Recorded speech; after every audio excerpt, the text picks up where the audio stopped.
is the 21st January 1992. Shall we continue our Dhamma talk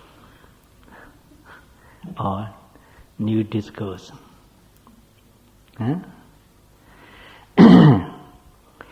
Yes, today I would like you to listen to the whole discourse of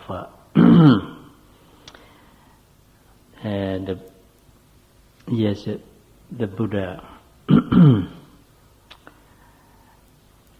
This discourse is known as the Darukhandopama Sutta in Pali. It's recorded in Samyutta Nikaya.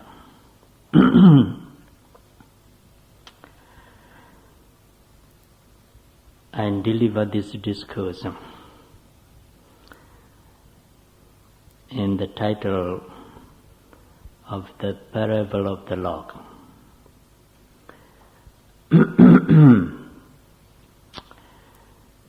At the Buddhist Vihara in London, 1982. So after the discourse was delivered, they transcribed it and published this discourse in their Buddhist forum channel, I think. I copied from the Buddhist forum and make a book.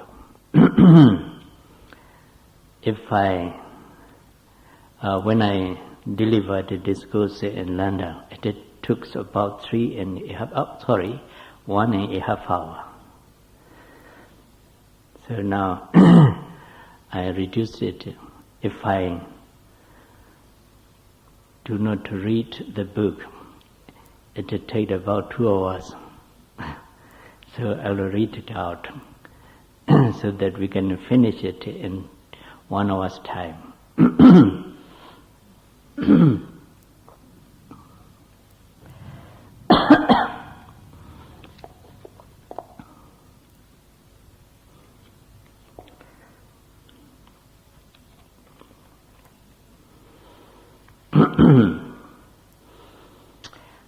Today, I would like to deal with the discourse of the omniscient Buddha recorded in the Samyutta Nikaya. It's a Darukhandopama Sutta, the parable of the log. Once the omniscient Buddha was sitting under a tree on the bank of the river Ganga, near the city of Kosambi. 500 bhikkhus accompanied him. The Lord Buddha saw a very big log being carried down the river by the current. He pointed to the log and said, "O bhikkhus, do you see that big log which is being carried along by the current of the river?" And the bhikkhus replied, "Yes, Venerable Sir, we see it." Then the Lord Buddha continued, "If that log is not caught on the near bank, it will reach the ocean. If it's not caught on the far bank, it will reach the ocean. If it's not submerged under the water, it will reach the ocean. If it does not land on a small island in the middle of the river, it will reach the ocean. If it's not taken away by a human being, it will reach the ocean. If it's not taken away by a deity, it will reach the ocean. If it does not sink into a whirlpool, it will reach the ocean. If it does not become rotten, it will reach the ocean." Here the omniscient Buddha points out that if there is not any of these 8 faults, the log will reach the ocean. Then the Buddha said, why will this log reach the ocean? Could you answer this question? Why will this log reach the ocean?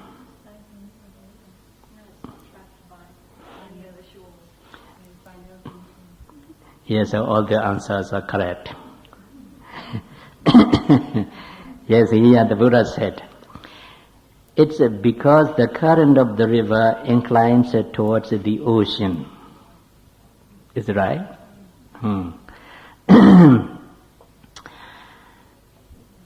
It will therefore reach the ocean if it has none of these eightfolds.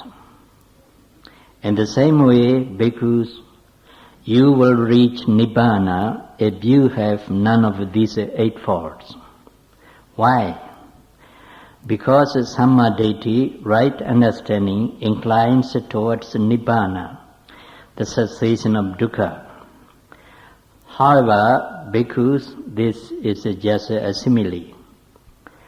Then one of the monks requested the Lord Buddha to explain the simile, which the Buddha did in this way. The words near bank refer to the 6 sense doors: eye, ear, nose, tongue, body, and mind. The words for bank refer to the 6 sense objects: visible objects, sound or voice, smell or sense, taste, tangible things, and mind objects.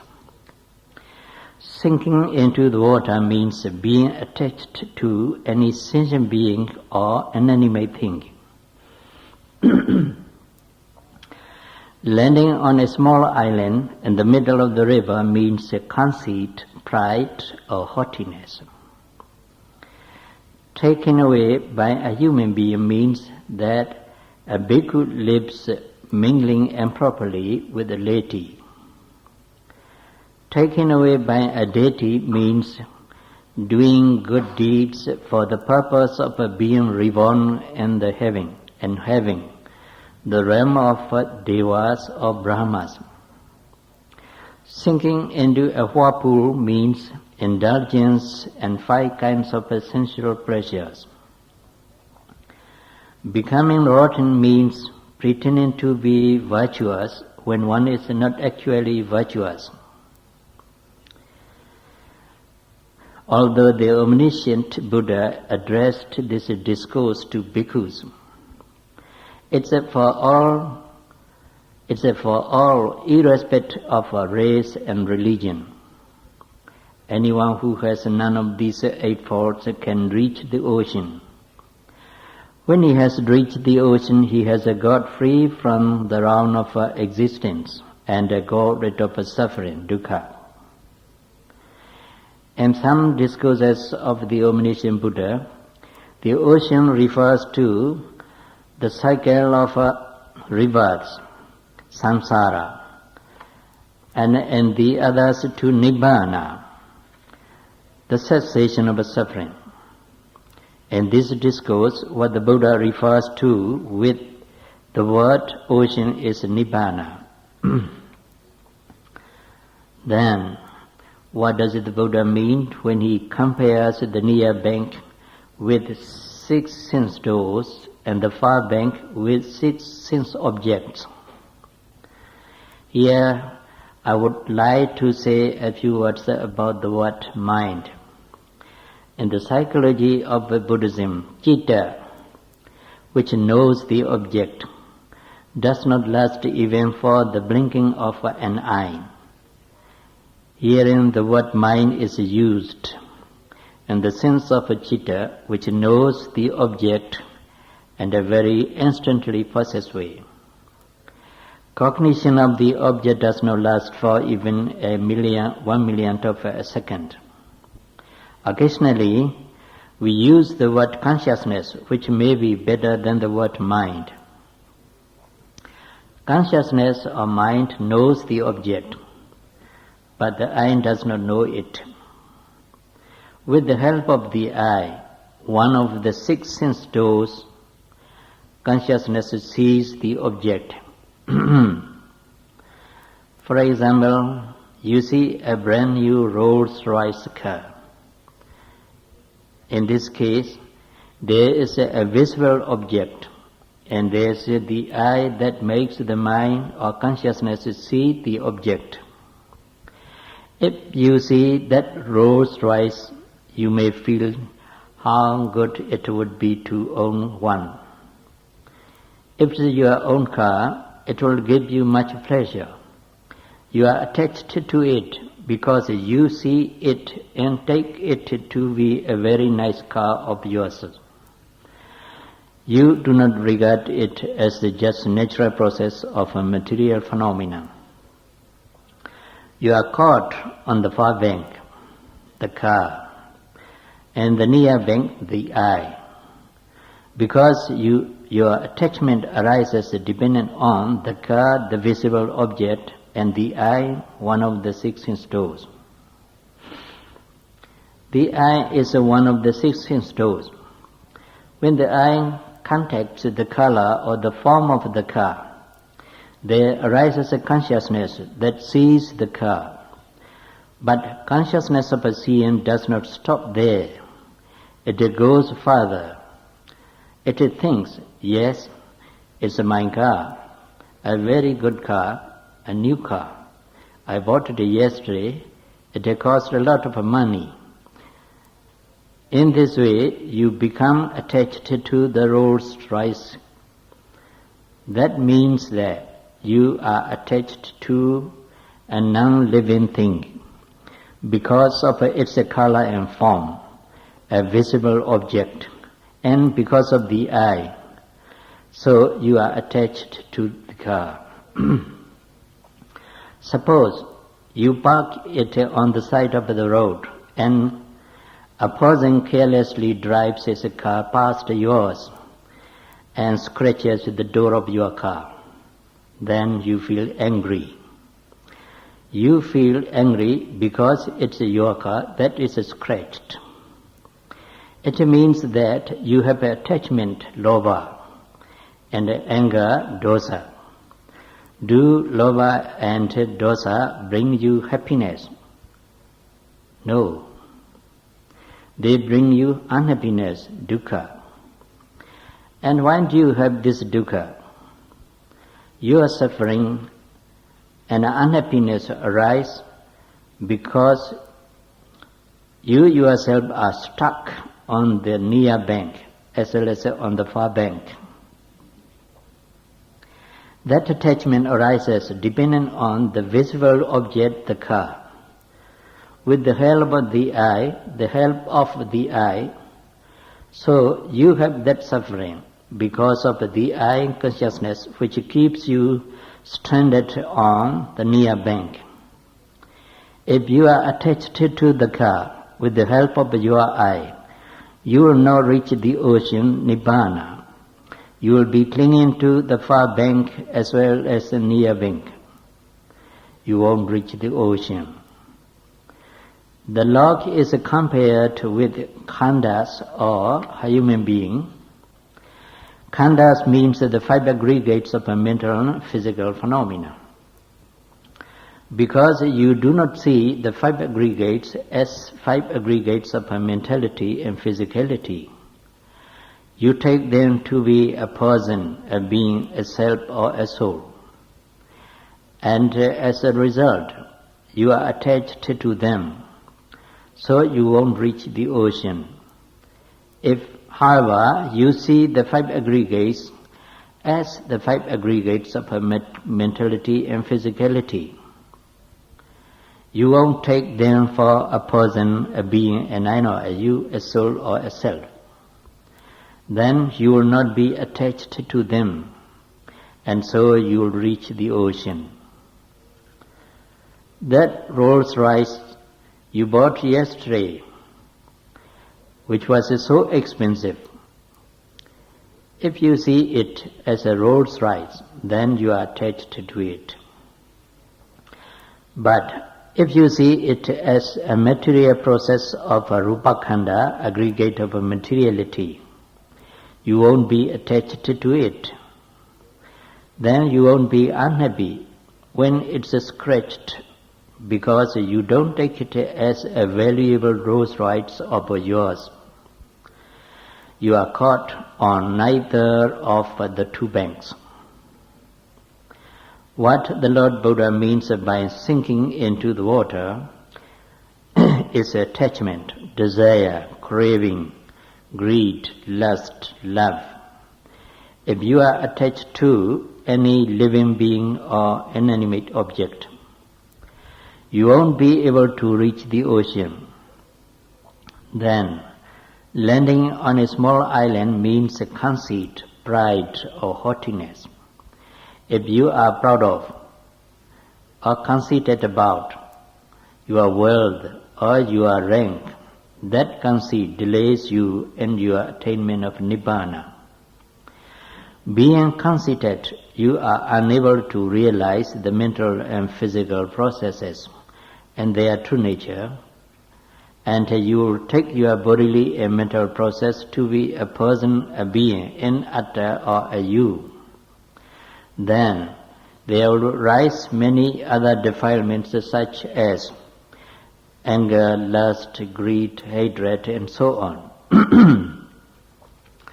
So, you landing on a small island in this way won't be able to reach the ocean, because you aren't able to realize natural process as the natural process, or five aggregates as just a natural process.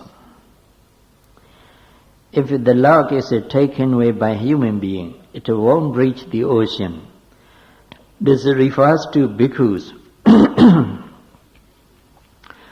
Supposing a bhikkhu does not do his work of learning scriptures, practicing meditation, delivering sermons, leading his disciples on the right path, and encouraging them to meditate for their salvation.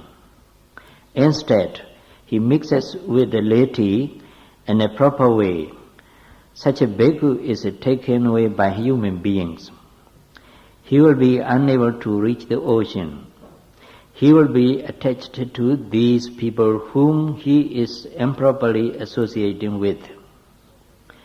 He will be so attached to worldly affairs that he won't be able to realize the three characteristics of a mental and physical phenomena. That is anicca, dukkha, and anatta. Impermanence, suffering, and no soul, no self, and none ego.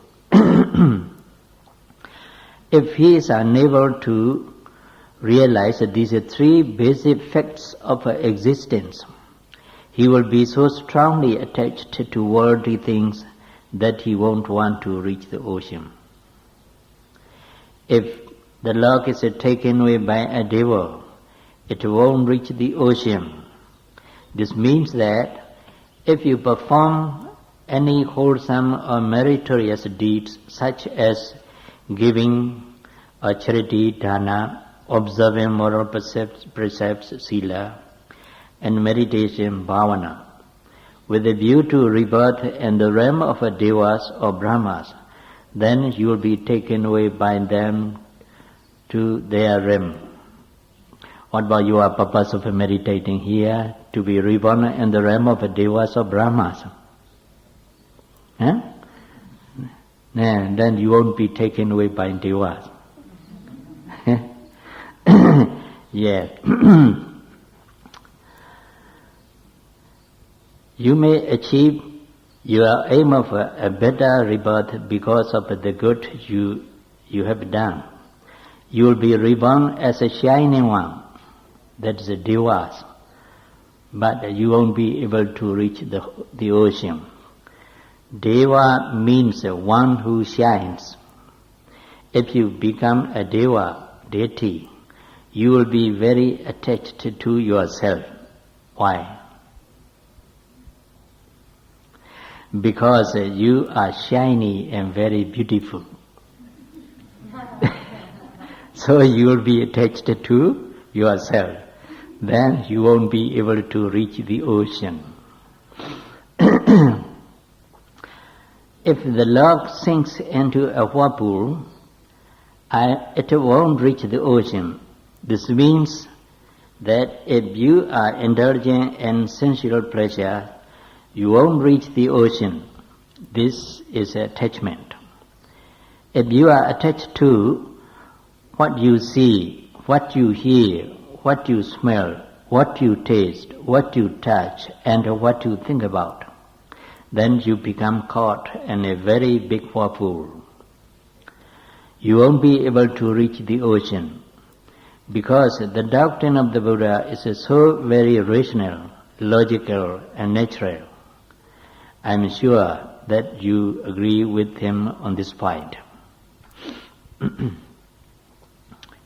Then the last one, becoming rotten.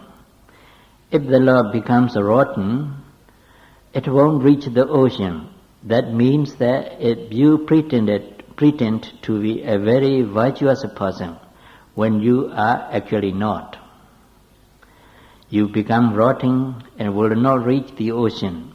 You won't reach Nibbana. The omniscient Buddha said, if you have none of these 8 kinds of faults, you are certain to reach the ocean, because you will be carried there by the middle current of the river. The middle current is the Noble Eightfold Path. If you develop the Noble Eightfold Path, you are not kept on the near bank or the far bank. You are not submerged under the water. You won't land on a small island. You won't be taken away by humans or devas. You won't be caught in a whirlpool. You won't become rotten. Then you are certain to reach the ocean of Nibbana. You must try to develop the Noble Eightfold Path so that you do not have any of these eightfold faults. What should you do to develop this Noble Eightfold Path? Sila, morality, is the foundation, the basic requirement. Samadhi, concentration, is built on the foundation of a Sila. Panya, insight and enlightenment, comes with the proper application of a concentration. It's very easy to develop this Noble Eightfold Path, which consists of Sila, Samadhi, and Panya. Know yourself, or just know your bodily and mental process as they really are, that's all. Watch any action or movement of your body and mind as it really is, and as it occurs, without analyzing it, without thinking about it. Just pay bare attention to what's happening to your body and mind as it really is. That's all. If you use any intellectual knowledge or preconceptions in this awareness by your bodily and mental processes, then you go astray and your mind is not well concentrated. You will not be able to realize bodily and mental phenomena as they really are. When you observe any activity of a body and mind as it really occurs, then gradually your mind becomes concentrated on any process that is observed. Then the concentration becomes deeper and stronger. Your mind is purified from nirvana hindrances, such as kamachanda, vyapada, tinameda, oddaja kokoja, and vichikecha. Kamachanda means a sensual desire. Vyapada means ill will. Tinameda means sloth and torpor. Oddaja kokocha means restlessness and remorse. Vichikecha means skeptical doubt. If you have one of these 5 hindrances in your mind, your mind is defiled. It's not pure. When your mind is not pure, then your insight is not penetrating. Only when the mind is purified of these 5 hindrances can your insight knowledge become penetrating. When it's penetrating, you will be able to realize bodily and mental processes. First, in their specific characteristics, and second, in their general or common characteristics. Realization at these 2 levels are called right understanding, samadhi, in the course of vipassana meditation. When it has reached its climax, you attain to nibbana, the cessation of suffering. Through the first enlightenment, Sotapatti Jnana, which realizes the 4 noble truths, you have reached the ocean. However, it's only through deep concentration, when you are mindful of a bodily and mental phenomenon, that you are able to realize them with the 3 levels of right understanding. The first level of right understanding is realization of the specific characteristics of materiality and mentality. The second is realization of general or common characteristics of materiality and mentality. The third is the realization of the 4 noble truths: dukkha, the origin of dukkha, the cessation of dukkha, and the way leading to the cessation of dukkha. So, to purify the mind, we need the Noble Eightfold Path. To realize mental and physical processes and their specific and general characteristics, we need the Noble Eightfold Path. To realize the 4 noble truths, we need the Noble Eightfold Path. This is the middle current of the river. On the night when the omniscient Buddha was about to pass away, he was reclining on a bed prepared for him in Kusinara Park.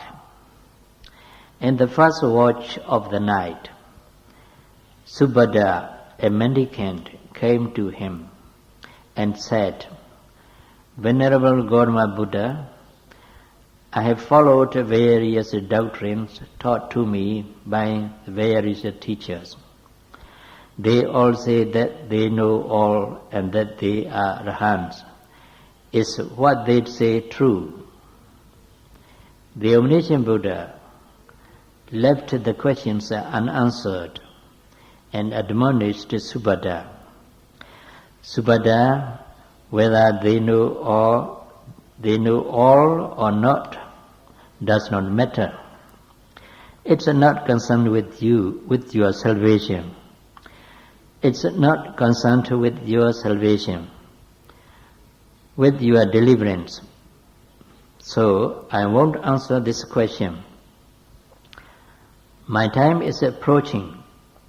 I will teach you what's important for your emancipation. Listen to me attentively." Then the Buddha said, "Subhadra, in any doctrine in which the Noble Eightfold Path is not found, there will be not any samana."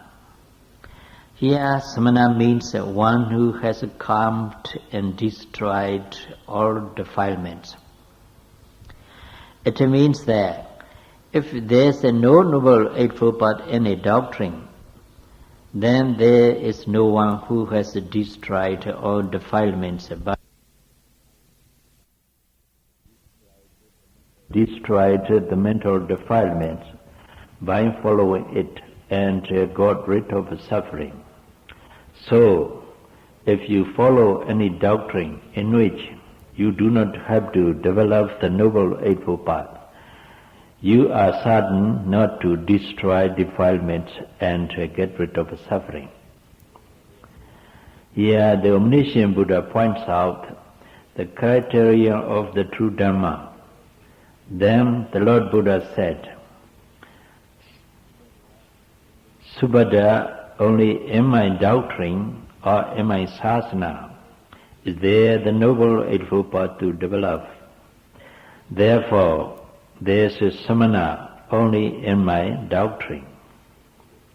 This discourse, expounded by the omniscient Buddha to Subhadra, fits in with the parable of the log, because a person who does not develop the Noble Eightfold Path is sure not to reach the ocean of Nibbana.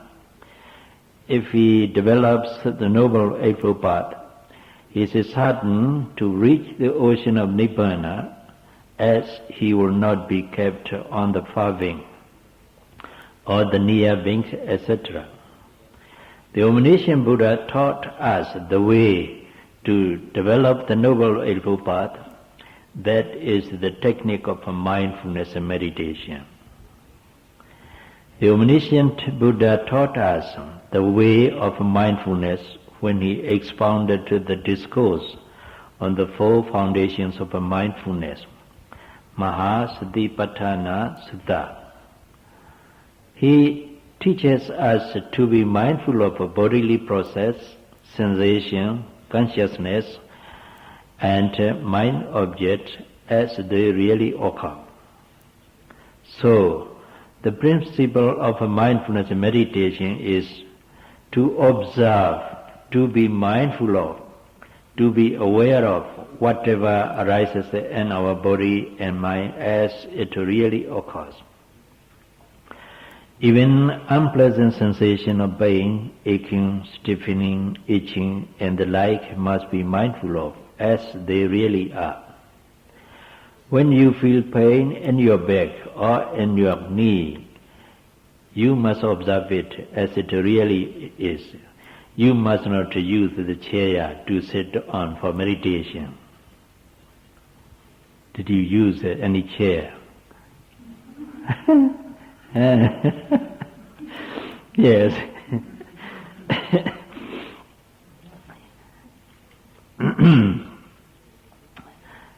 So the principle of mindfulness meditation is to observe, to be mindful of, to be aware of whatever rises in your body and mind as it really occurs. Even unpleasant sensation of pain, aching, stiffening, itching, and the like must be mindful of as they really are. I repeated it because it's very much important. When you feel pain in your back or in your knee, you must observe it as it really is. You must not try to make it go away. You must not make it disappear, because the pain will help you attain Nibbana. Do you believe that? Huh? Yes. Sure.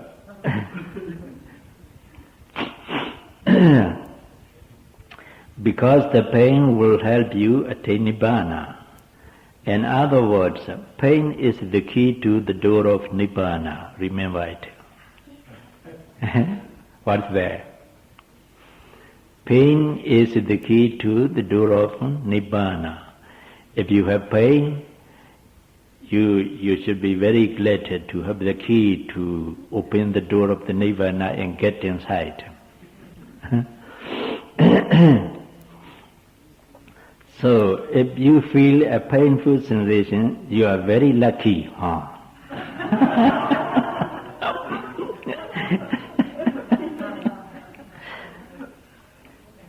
If you feel a painful sensation, you are very lucky. It will lead you to the cessation of suffering, because it is one of the five aggregates to be thoroughly realized. It's an aggregate of sensation, which is the truth of suffering, and must be thoroughly understood. If you realize this painful sensation in its true nature, and it's a specific as well as and it's a general characteristic. We see it as just a natural process rising and passing away from moment to moment. It does not last for even a second. And through the realization of this pain or aggregate of sensation, you can attain to the enlightenment, by which you can destroy all the defilements and get rid of suffering. That's why I say that if you feel a painful sensation, then you are very lucky. Why? Because you have a mental process together with a physical process to watch, to observe, and to realize. That pain gives you a very good opportunity to realize its true nature, and so leads you to the cessation of dukkha, nibbana. It's here, I think, needed to explain the specific characteristics of a mentality and physicality, and their general or common characteristics. Every mental or physical process has its own distinctive features which have nothing in common with any other mental or physical process. You know, lobha, greed, craving, desire, lust, and attachment are all encompassed. Lobha has its own characteristics which it does not belong to any other mental or physical process. If you have love or desire for that Rolls Royce, you will become proud, possessive, and covetous. You become attached to it. So the specific characteristic of a lobha is a clinging, an attachment. Dosa, anger, is different. It has the characteristic of a rootness, whereas a lobha draws the things towards it. Dosa is aversion, it repels. Physical and mental processes which constitute a so-called person are Paṭhavi dhātu, Āpo dhātu, Tejo dhātu, Vayo dhātu, Ākasa dhātu, and Vijñāna dhātu. These 6 elements are those of earth, water, fire, air, space, and consciousness. Paṭhavi dhātu, the element of earth, has hardness and softness as its characteristic. This characteristic belongs only to the earth element, to no other elements. It's therefore the specific characteristic of the earth element.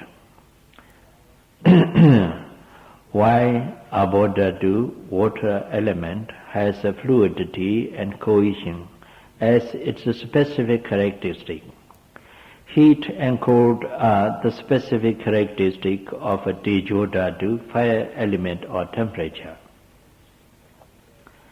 When a meditator has obtained deep concentration of a mind, his mind is purified, then he begins to realize the specific characteristics of mental and physical processes. So, when you observe your abdomen rise and fall, a physical process, and your concentration becomes sharp enough, you begin to realize the rise and fall, rising and falling movements very clearly. Movement or motion is the specific characteristic of the wind or air element. When you rightly understand the rising movement or falling movement very clearly and very penetratingly, you are not aware of the form of your body or abdomen.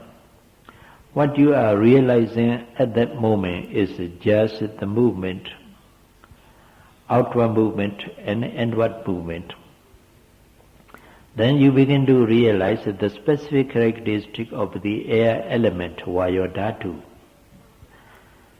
The general characteristic of a material and mental phenomena are anicca, dukkha, and anatta. Impermanence, suffering, and no soul, no self-nature. Every mental state, emotional states, and physical processes has these three characteristics in common. They are called common characteristics because they belong to every mental and emotional states and physical process. After you have passed two stages of insight knowledge, that is knowledge of differentiating between materiality and mentality, and the knowledge of a cause and effect, you come to realize these three general characteristics of physical psychophysical phenomena. This insight knowledge is known as knowledge of a comprehension, which comprehends all these general characteristics of material and mental phenomena, anicca, dukkha, and anatta.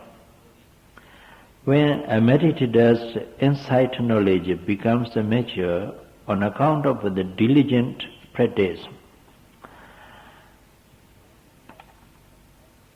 continuous and constant mindfulness for the whole day, with the deeper concentration growing naturally, he is certain to pass through all the stages of insight with his personal experience of them. His bodily and mental processes, the bodily process which is noted, and the mental process which is noted, which is noting, and the mental process which notes it, cease to exist. Then he attains Nibbana, the cessation of compounded things, sankhara. There, at the moment, he gets into the state of the cessation of sankhara, compounded things. He has abundant attachment, the cause of suffering, because he has rightly and perfectly understood dukkha, suffering. So the truth of suffering has been perfectly understood, thoroughly realized. The cause of suffering is abundant at the moment. The truth of the way leading to the cessation of suffering, the Noble Eightfold Path, has been developed. You have reached the cessation of compounded things, sankhara.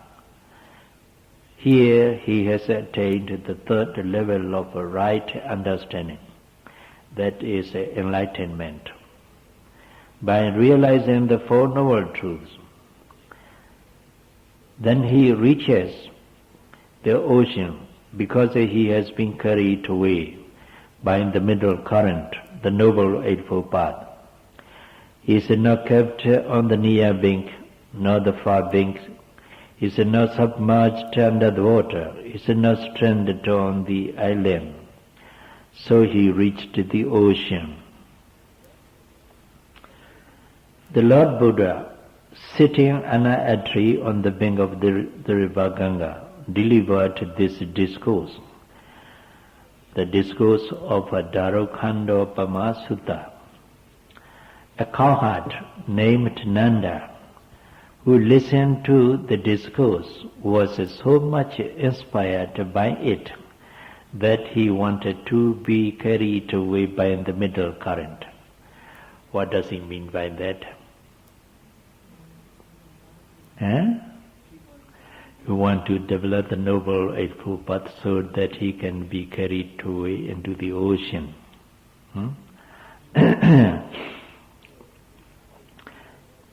So he approached the Lord Buddha and requested ordination as a bhikkhu.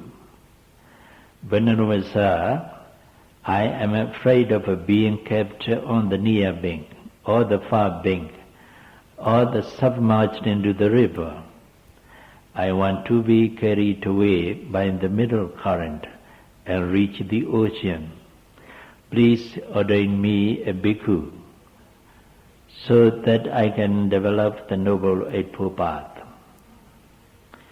The omniscient Buddha said, "No, boy, you are a cowherd."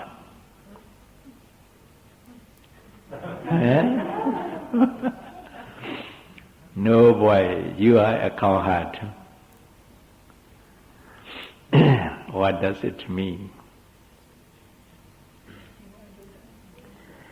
Yes, no, boy, you are a cowherd.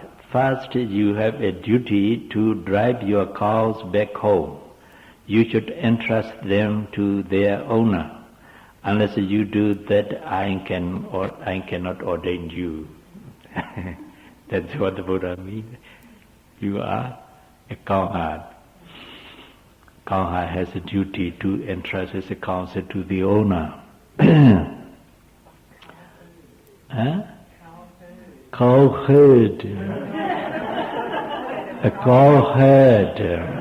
Yes. A cowherd. Yes. So a cowherd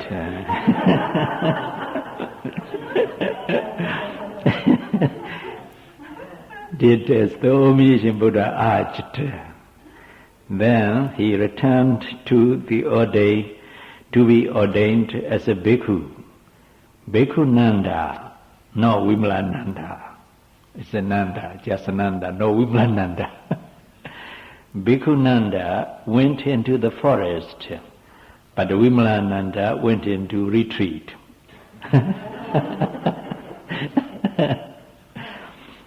Bhikkhu Nanda went into the forest to a secluded place and developed the Noble Eightfold Path by being aware of all mental and physical phenomena that were arising from moment to moment.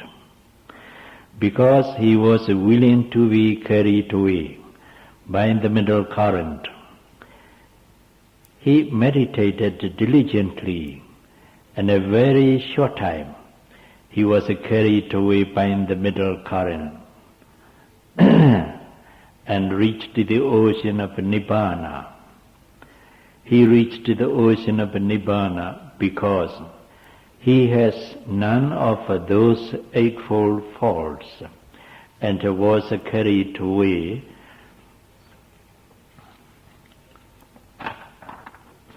by the middle current of the Noble Eightfold Path that runs towards the ocean. The Lord Buddha repeatedly said, "Be mindful of what's happening at this moment as it really is, or be aware of whatever arises in your body and mind as it really is. Then all of you will be carried away by the middle current and attain Nibbana, the ocean. So do not let yourself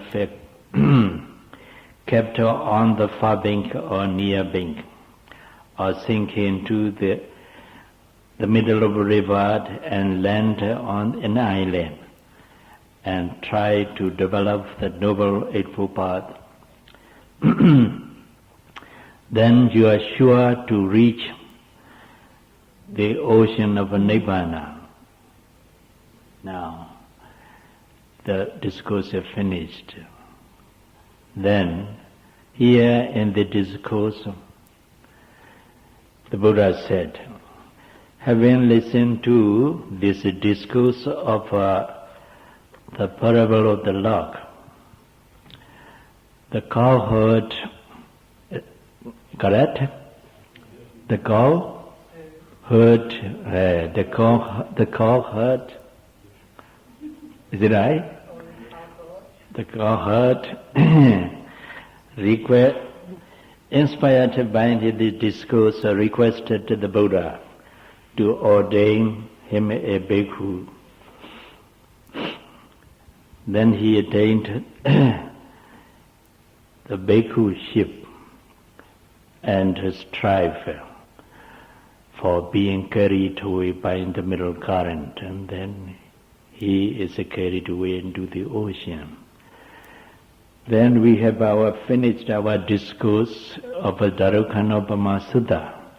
Is there anyone who wants to be ordained? And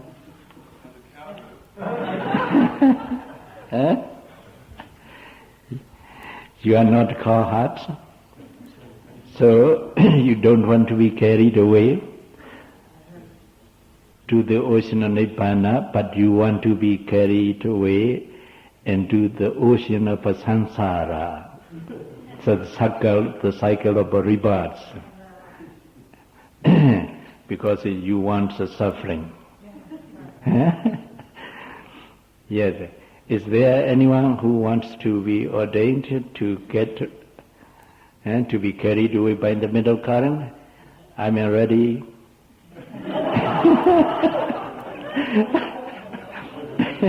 To ordain you. For female meditators, nuns, male meditators, bhikkhus. I'm ready to ordain you. No. There's no one who wants to be carried away by the middle current, because the speaker is not a Buddha. Yes. Then you should look forward to meeting the Medaya Buddha, so that you can request your ordination. Yes, enough. May all of you strive your best to be carried away by the middle current, diligently, honestly, and develop the noble eightfold path and achieve your goal of Nibbana.